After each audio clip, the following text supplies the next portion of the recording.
Hello and welcome to Hacked in the Dark, the premier podcast for Forged in the Dark games and their designers. My name's Mark Cleveland, and I'm joined today by the author of Neon Black, who's returning to talk about their solo RPG, A Torch in the Dark, and how it handles the conversation, which should be interesting, considering there's only one player. Without any further ado, would you please introduce yourself to those of our audience who don't already know who you are? Hi, I'm Michael. My pronouns are he, him. I think this is my second time on the show. Yeah, the first time for this game, though, A Torch in the Dark. Yeah. And some of our listeners have not heard that, so let's go ahead and cover your origin story a little bit again, and then we'll get into what led you to this design. Yeah, so, I got into RPGs kind of a little bit later in my life than most people. A lot of people tend to start when they're, teens, but I started with, 4th edition D&D. I was well into my 20s, and I ran a campaign that lasted for about 7 years. Yeah, it was massive with, overall, 24 player characters kind of coming and going through that campaign. I had, 2 groups running in the same world. Everyone had a great time. And then after that, I played a little bit of 5th edition, ran some games, played in some games. Then I found indie RPGs through Fiasco and Microscope and Dungeon World and eventually Blades of the Dark, and I have never looked back. Ah, yes, okay. It's making sense now. Quick transition from lots of dungeon delving type games to Blades in the Dark means you kind of miss that. And so it makes a lot of sense why you would be working on a game like this even a couple years ago when you first released A Torch in the Dark. How many games are you working on right now? How many open projects are we talking about? Let me pull up the Trello board. What? More than you know offhand? No. 1, 2, 3, 4, 5... I need another drink. Hold on. 6? Yeah, 6 that are that's okay. 5 that have at least a prototype finished. 6 if you count one that is mostly just at the ideation stage right now. I'm gonna pop one for you. Thank you. I appreciate that. I don't know what I would do with that many projects at once, but you are definitely a madman. Well, I'm gonna call you Mad Scientist Michael from now on. I'm okay with it. Keep in mind, this is basically my job right now. I'm doing this for a living. So if you're a hobbyist or doing this on the side out there and think you should have more projects in the go, don't. You don't have to. But this is kind of my 9 to 5 these days. So I am working with a lot of people on a lot of exciting things. So I'm happy about it. Yeah, I think you're just super blessed, and you also have the time. You have all these great creators. Yeah. I guess that leads me to the next part. The thing that I told you that we were going to talk about before. This is where we talk about the conversation in solo RPG and how Blades in the Dark informs that. Being as how it's usually a group-based kind of game, Yeah, totally. I think I found Blades through, I can't remember exactly, but I remember hearing about it through a couple of different places and eventually picked it up. And the first time I played through it was actually by myself. I made a crew, I built some characters, because at the time I didn't have a regular gaming group, I didn't have anyone to play with. Plus all the people I used to play with were all just playing D&D, so I didn't feel like I had anywhere to bring it to, right? No one was really into indie games at the time. Oh, sure, right. The indie movement didn't really kind of kick off until, I think, really after Apocalypse World sort of broke through the consciousness. Yeah, and mostly just among my friends group, not a lot of people played those sorts of games. It was kind of D&D or Vampire, and that was it. No one was really interested in indie stuff. Yeah, I definitely agree with that, and I felt that. Maybe you can share this experience as well. Maybe you had this as well, where you were creating content, your players were eating it up, but then, you felt limited a little bit. by the systems and how you could express that. Oh God, yes. Like, and I didn't realize like how bad it was until I started seeing how other systems are doing it, right? Like I didn't realize that, oh, I don't have to do all this prep. I don't have to be the source of narrative authority. Like all these moments when I'm straight up just like begging my player characters to come up with content on their own to inject into the story. Like there are systems that facilitate that way better than Dungeons and Dragons does. Like as a way of telling stories, I think D&D has really set up a lot of RPG players on the wrong foot. Yeah, who knew they could reward the roleplay directly? Right? And even like in terms of like narrative authority and uneven like amount of work the GM has to do to prep, the ways that like players other than the GM are very limited in how they can affect the lore of the world, the really poor resolution system where the D20 might as well not have most of the numbers on the dice because most of those numbers don't really matter. Like it's a pass-fail system, right? So yeah. Well, yeah, not only that, there's just a lot of swing to that die, which some people love. Exactly, yeah. But it does lead to these weird situations where like the wizard outpushed the door open when the fighter was just leaning with 300 pounds of strength behind, Yeah. But the frail wizard's now opening it, Right? And so, like, it doesn't really matter what the tone of your game is because of that very swingy pass-fail system. It almost always devolves into a comedy of errors at some point, right? Yeah, I guess one of the things that wasn't apparent back then was the rules were leading us towards a conclusion that it was a failure on the character's part, and when we could have said, something unexpected came along, while the barbarian was trying to shove that door open. Rocks fell on them. Didn't kill them, hopefully. But, rocks fell and the door didn't open and now they're hurt or something, but they can try again. And, there's a lot of ways that now I feel more equipped to deal with that game. And I think that had a lot to do with my early experiences with Blades in the Dark. Reading it alone, I think you have something to talk about in that regard. We were talking a little bit about this before the show. How did you first come to experience Blades in the Dark? Yeah, so I actually just played it by myself. Yeah. Yep. I was like really just depressed and burnt out on a lot of stuff, so I didn't really want to interact with people. I just needed something for myself. And part of it was like, I wasn't quite sure if anyone would be into it. But I made like a crew of cultists. And I kept this notebook with all like what happened each session and all the clocks as they updated. And I printed out some character sheets, and like every other evening, I just sit down for an hour or two and play it by myself and see how things played out. And it was like one of the most narratively rewarding experiences of my life. I love this, what you're saying right now. The initial experience for me was a little bit of back and forth, of, well, if this tough situation came along like it did in the last game, how would I do it now? Oh, I'd roll this and then this would happen. Was some of that happening? Yeah, like it was the way the system works with like the complications and, how most of your rolls are going to be, in that 4 or 5 range. There is always going to be some kind of narrative complication, and the way the Blades is designed with the different consequences you can have, it doesn't really matter what your characters are doing. They're going to start affecting the larger world and creating problems for themselves. And so, at the end of that first session, the ball is already rolling. Like, you already kind of have an idea of like, oh, like we fucked with this faction, so they're probably going to mess with us. Or like, I made this devil's bargain to promise, this character's earliest memories to this old Scoveland god that is like the personification of nothingness, and so that's going to be a whole thing. Yeah. And like my background is like in creative writing. Like I love telling stories, and so it just felt like such a great vehicle for like solving the problem of a blank page. Was like, as long as you have characters, as long as you make like a couple rolls, the ball gets rolling. Like those consequences, those complications, the harm, the stress, the trauma, it is going to change the characters and the world around them. And as long as you just keep following those threads, you're either never going to stop or it's going to stop when all the characters die. Yeah, so what's really interesting how a conversation can begin from the outset.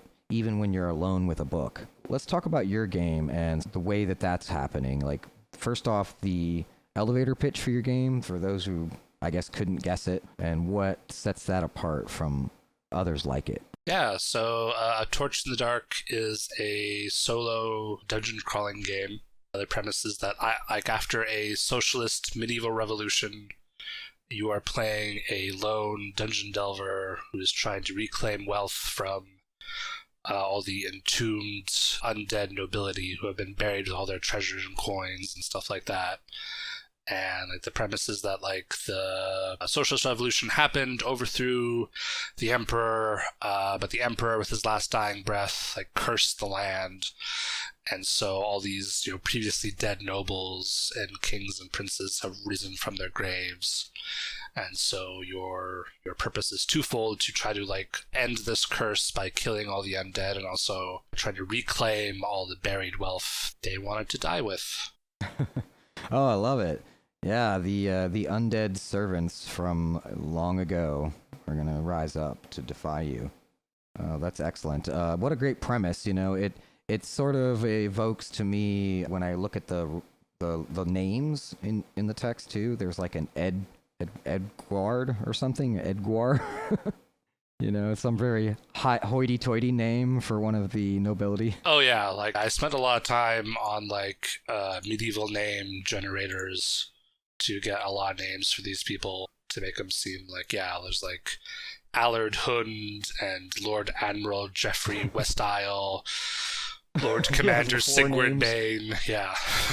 Yeah, that's perfect. So some of the inspirations for this, I'm already thinking about some of the old like vampire books, that I read as a youth or something. Does any of that have to do with what you're drawing upon? I can see the connection you're making. Yeah, no, for me it was like, so at that point in my life, I was playing a lot of like Darkest Dungeon by Red Hook Studios, which is all very grim, dark, people going into tombs and most likely dying. Oh yeah, and there's an old person involved in that as well. Yeah, and like a curse and stuff like that, yeah. And like lots of like debauchery, which is definitely an influence. There's also like some other solo RPGs like Dungeon Solitaire by Matthew Lowes, which is a great game where you can just play with a deck of playing cards or tarot cards that kind of mimics the dungeon run. Ooh. Yeah, if folks are interested in stuff like that, Dungeon Solitaire Labyrinth of Souls, I think is the full name. You can find it on Drive-Thru RPG. Definitely worth your while. I think it's a great game. I was also influenced by 1,000-Year-Old Vampire by Tim Hutchings, which is more like a journaling game where you play a very old vampire and how kind of like your memories define you and you like lose them as you get older and older and the world changes around you. It's an absolutely beautiful book. And also at the time I was like, so the first version of this game came out in March 2020, right around when the kind of pandemic was really kicking into full swing. Oh yeah. Mm-hmm. And also that was the tail end, because I was about to get laid off from that job. I had worked for about 2 years in a restaurant, and I'd worked other customer service jobs before. I have an education in philosophy and religious studies, so that really primed me for a life of customer service jobs. But yeah, I was working a uniquely terrible job and was becoming more and more like class conscious and like realizing part of the reason why I didn't like this job was because I could see very clearly how everyone in front and back of house was doing all this work and had all these skills and was generating all this profit for the owner who had none of those skills. But he got to keep all the money and decide how much of it we got to keep. And it was never a lot. The tips were shit. The customers were mostly awful. And we were all being paid different rates, and we were encouraged not to tell each other that until we all kind of found out separately. Oh, spicy. Yeah. Oh, no.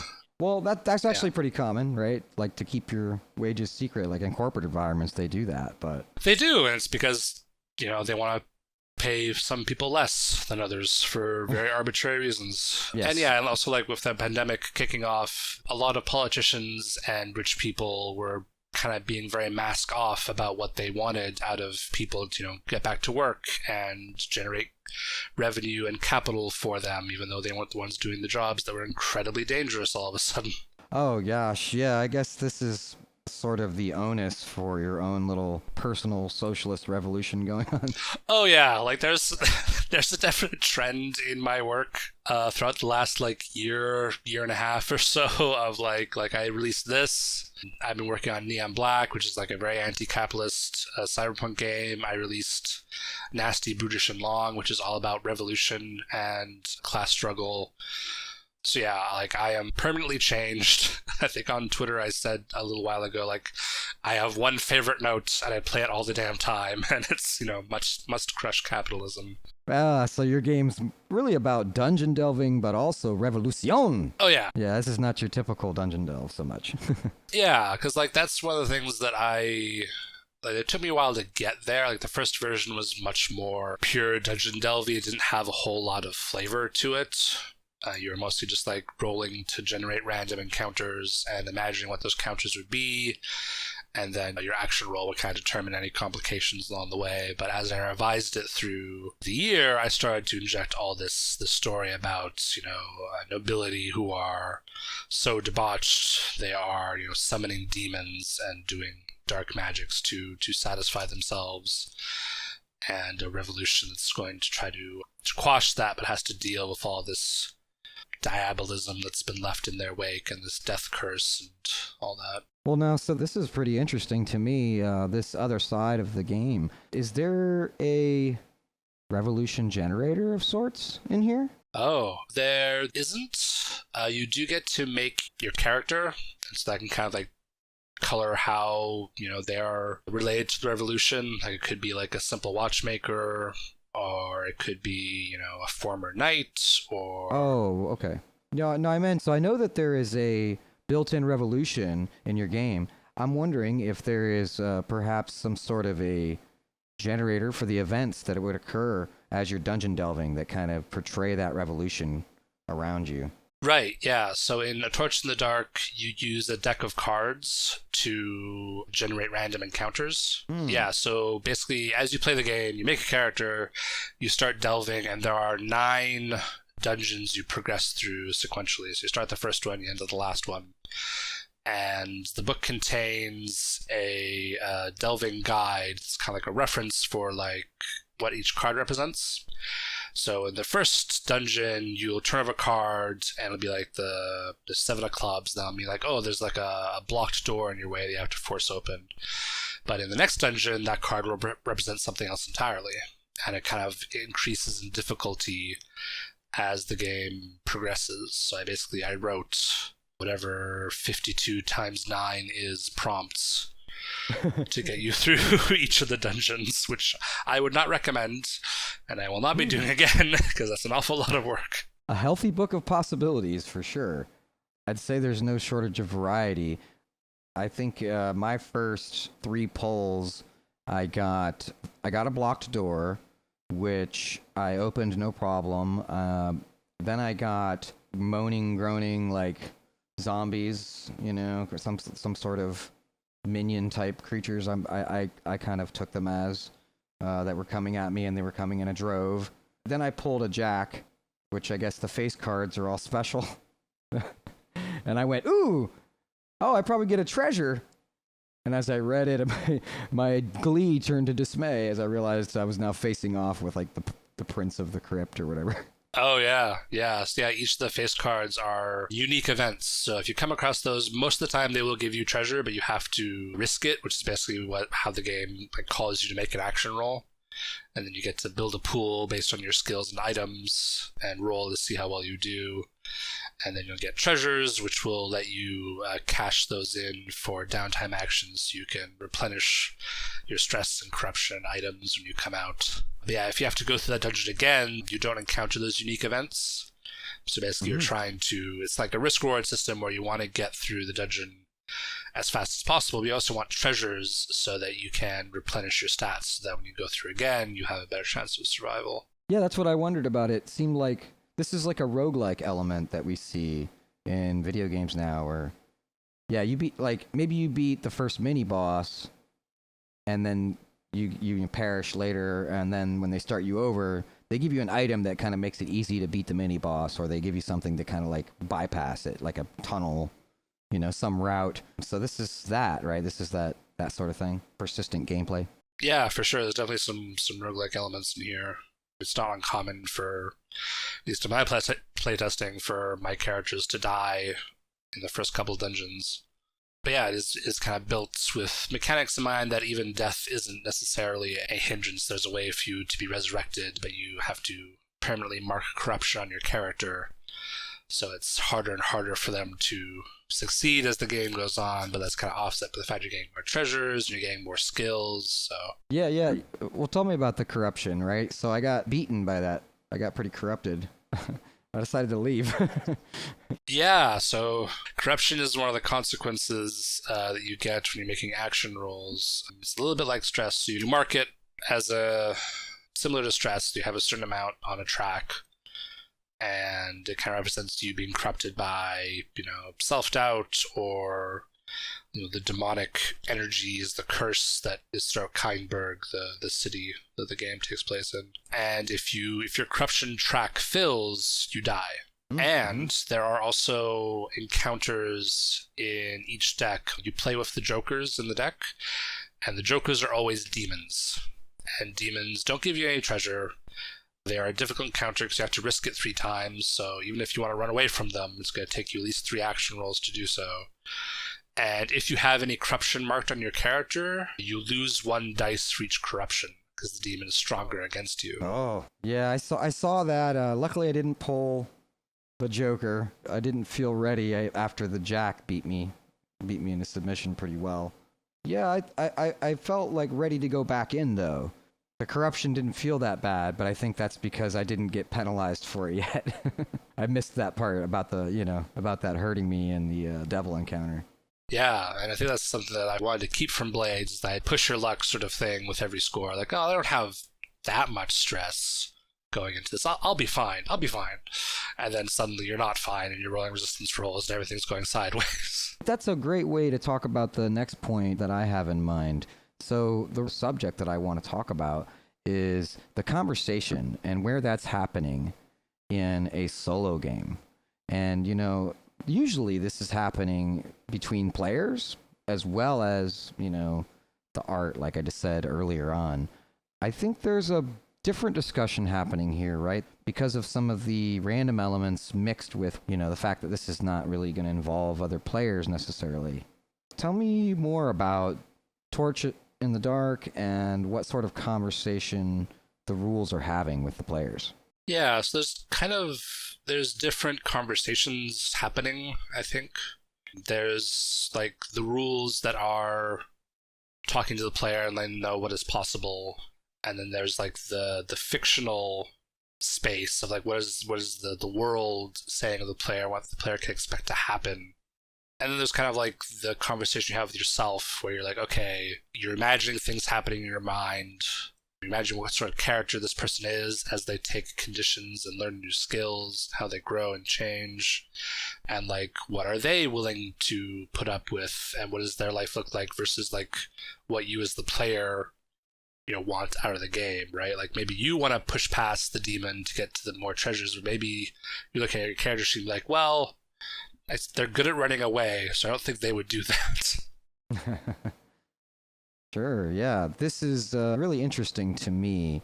The idea that the discussion between the players can be replaced sort of with these other elements, and the rules are saying something to the player, right? Obviously, it told me that the first challenge I was going to face would be, it could have been the Jack, which was the Prince or whatever. It could have been the 3, which I think was a door that was locked, and so there's a lot of like, you don't know what's going to come up next. That's pretty different in a way because you're playing by yourself. It's like you didn't have to randomly create the score, but now that you're on the score, and you, Michael, through your work, through Torch in the Dark, you've led us to the first challenge, but now we don't know what that first challenge is really going to be, and so we get this different kind of space of we could lay the cards out on the table and like have our darkest dungeons sort of thing going on, right? Mm-hmm. You know, it's track through the rooms and keep track of, okay, I pulled that card first and that card first and that card, etc. Yeah, this is really interesting to me that you could create your own little map, I guess, to tell the story. You can even just take a picture of it and then look it up later and go, oh yeah, I remember what happened there as I pulled this card and then that card, you know. What do you think that your game is really saying with all of this? Is it saying that there's hope? Is it saying that it's just random, the world's going to destroy them? What are you saying with your game? Oh, boy. It'll change based on the day you find me. But or what they pull. yeah. I think what the Torch in the Dark is saying through the rules is basically like it is trying to guide you through the process. So like a game like Dungeon Solitaire that I mentioned earlier is a game where you basically just flip the cards over and that is your dungeon run. It is completely random. It's a lot more lethal, so you repeat runs all the time. You could die on like the second or third card pretty easily in that game. And I have several times because I love playing it. I played it a bunch. But for A Torch in the Dark, I wanted there to be more of a narrative layer, which is why I made like the dungeon guide and like how each card represents a different thing. And so what I wanted to be was like a curated experience where it's always obvious to the player what they should be doing, what kinds of things they should be doing in the moment. So like some cards say you have to risk it, which means you have to make an action roll right now. Like there's a skeleton came out of the decaying wall, pounced on you, you have to get out of that situation. Others are like you may do a roll. So like, okay, there's like a statue here in the tomb of the lord that's buried here, and he had emeralds put in the eye sockets because he's that kind of asshole. And so if you want to, you can climb up and pry those out, but that's going to be a risk roll, so you have to decide if that's worth it or not. So I was basically just trying to make it as obvious as I could in each encounter, like what your options are and what's expected of you, because in solo games you really run the risk of, if you make it too general, then players don't really know what they're supposed to do, or they don't really know what's possible, what's expected of them. And if you make it a little bit too granular, then you kind of remove the narrative element, where it basically just feels like you're playing a beat 'em up or something, like you're just getting through enemies for the sake of getting through enemies. There's no like real narrative layer there. Like, there's no like tension or reward in each encounter. Yeah, that's something I think that I picked up on as I was picking up Blades for the first time. Some of the playtest documents, once I got my hands on them, I started to do that sort of thing that you were doing, like playing on your own in a way. And then I realized that, I didn't realize it then, but I realize it now, that I was picking out situations where there was already an established narrative, and I was reliving them through the lens of the game system so that I had context. Right, I knew what I was going to do going into that, and what kind of the impulses were for the characters, and what sort of what could go wrong, and all of that was already answered. I think that's an important point you brought up, that this is really about solving a lot of that, and being able to entertain yourself without it being like stale and, you know, expected, right? Because it's just you. Yeah, exactly. You want it to be narratively satisfying, but you also have to deliver those necessary constraints that can help you tell a story, right? So like I will mention Ironsworn here, even though it's not a Forged in the Dark game. It is powered by the Apocalypse game, so it has the very similar lineage, but it is right now like kind of one of the gold standards in solo RPGs, because it really nails the limiting the space that the player can move in, that no matter what you do, there's going to be a move for it, and it's going to give you interesting results. So like some of the other PBTA games, instead of like stats, you have moves. Like if you get into a fight, you do this move. If you want to find help in your community, you do this move. And that constrains play in such a way that it's easy to imagine yourself in the fiction. And then when you roll the dice, it gives you, like we were talking about earlier, like it's that Rolling Stone effect, whereas as soon as you start moving, you're making deals, you're making compromises, you're affecting factions, you're getting hurt. So it kind of, no matter what you do, you are going to create complications and consequences that your characters are going to have to deal with as the game progresses. Yeah, the Ironsworn is certainly I want to say a landmark piece in solo tabletop gaming. For sure. Yeah. The interesting thing is, this came out not too long before you finished your game, correct? So, like, Ironsworn's got like a 2019 ENnie award, I'm seeing. So it came out just shortly before. Do you think that weighed in heavily on what you were working on? Were you already working on it at that point when you saw it? Probably, but I wanted A Torch in the Dark to be a lot more simple and a lot more based on the Forge in the Dark model. It's definitely, I'm positive I had played Ironsworn before. Okay. But yeah, like I didn't imagine it being, because Ironsworn really does imagine like an open world, lots of different possibilities, lots of different stories you can tell. Whereas Torch in the Dark, I want it to be like, no, you are delving in a dungeon, you are getting treasures. Even like an older, like the first version, like treasures counted as XP, like how it was in like early versions of D&D. Like I want it to be able to have like that kind of a very old school dungeon crawly kind of feel to it. Which I totally love that. Yeah, I love that you call back to the source materials that kind of got you inspired to the hobby. Yeah, for sure. Yeah, I just wanted to tell a much more contained, definitive story rather than having an open world, because that's, again, like the more open your setting is, you have to do a lot more work to give the player the necessary tools to navigate that space. Like in Ironsworn, you have a lot of moves you can make, and it's kind of necessitated by the fact that like the game never tells you explicitly what you're going to be encountering. It's always up to you. It kind of gives you some examples of like monsters and stuff like that, but like it is basically handing you all the narrative tools and letting you get into trouble with them. Whereas A Torch in the Dark is more like, this is the situation, there's revolution, there's demons and undead everywhere. If you don't get money, you're gonna die. So here you go. Yeah, how bleak and lovable.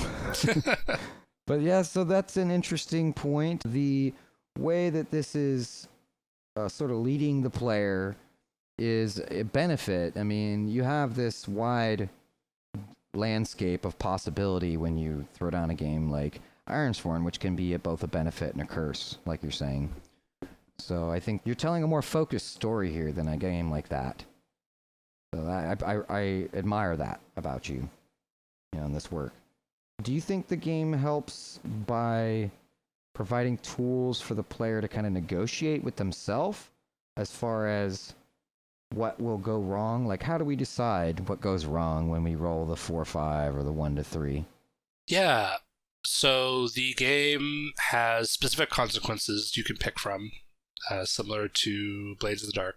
Yeah, like I know how I decided. Like I picked corruption because I was like, that sounds terrible. Exactly. So yeah, you can mark corruption, you can mark stress, you can take condition, which is this game's version of harm, which can be kind of anything that you think fits in the moment, like stabbed or, I don't know, exhausted, bruised, broken bones, whatever you want. And you can mark as many conditions as you have skills. You start with 3 skills, you get more as you fail rolls. But if you fail a roll, your options of what consequences you can pick are much more limited. You have to pick the more punishing ones. So you have to do a condition, or you have to lose an item, or if you found a companion in the dungeon, you have to harm them, and they can only take 2 harm before they perish. It is constraining the player to certain options, and also kind of, I wanted to try to encourage some failure, because the only way you get XP in A Torch in the Dark is if you fail rolls. And you're not going to fail very many rolls if you're rolling a lot of dice. So you're kind of encouraged to make your skills be very specific, so you know when they're going to help you. Because that's how you build your die pool to make an action roll. You look at your skills and your items, and you get 1 die for each of those that could help you. And so you want to have a diverse set of skills that can help you through lots of different sorts of encounters. But if you're trying to apply them too many times and saying like, oh, I'm brawling, that means it helps me with, this trap and this skeleton and this door, you're not going to fail very often, which means you're not going to get more skills, which means you can't mark more conditions, which means you're going to die a lot sooner. So. Oh, that's great. Yeah, that's interesting. The way that this is really driving you to try things that you're not good at. The way to learn new things is to try things you're not skilled at. In other words, so you roll less dice and you fail more often. Yeah. Which is kind of very, very realistic in a way. It resonates with me and how I learn things. Yeah, no, totally. It took me a while to get comfortable with that idea of failing over and over again. But yeah, this is kind of like the thing I really like in the conversation that happens in Blades in the Dark, where the player gets to pick what action they use. Right? It doesn't matter like what's happening.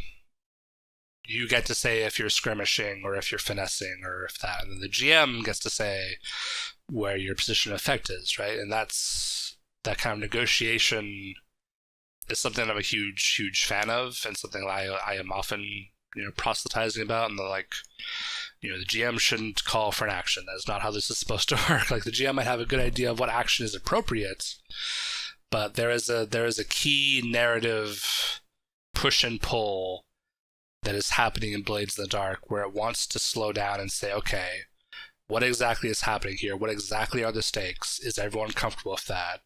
And then the player can kind of augment that by spending stress or using items.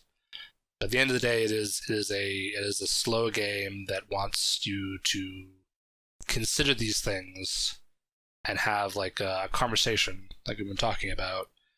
And so that was kind of, I don't know if I emulated that well in A Torch in the Dark, but it's definitely something that's on my mind of like, I like how the different position effects constrain what is possible and make things more dire or less dire depending on the situation. And like kind of like the skills you have access to and the items you have access to and you pick as the game progresses kind of determine like which situations are going to be more or less dire for your character. Because if you're not a fighter, if you decide to be an acrobatic thief, every time there's a fight, the stakes suddenly get higher because you're going to have less dice to access in that situation. Yeah, I get that. The way this ties in with the skill system in your game is actually like this could potentially work in Blades, but one of the things that Blades does is encourages you to go for the desperate thing, to do the most and get rewarded for that. And this would kind of like befuddle this a little bit, but because you have the skills being chosen based off of when you fail, right? If you fail enough times, that's when you're going to get the thing. So like it seems to make sense to me that these systems, they're more finely tuned than I had realized when I first looked at it. Well, thank you very much. Yeah. Don't get too big-headed. You got another game to write, don't you?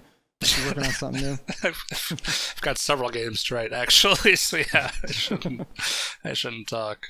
Yeah, so I want to thank you for joining me today. We kind of running short on time because we could talk about this stuff all day, but there always feels like there's something left over for us to talk about, and I think that's a good place to be when we get towards the end of these episodes. It's like we got another reason to bring you back. Totally. Happy to come back too. As we heard, I have lots of projects on the go, so. Yeah, if our listeners want to learn more about you and your games, where should they go? Yeah, so you can find me on Twitter.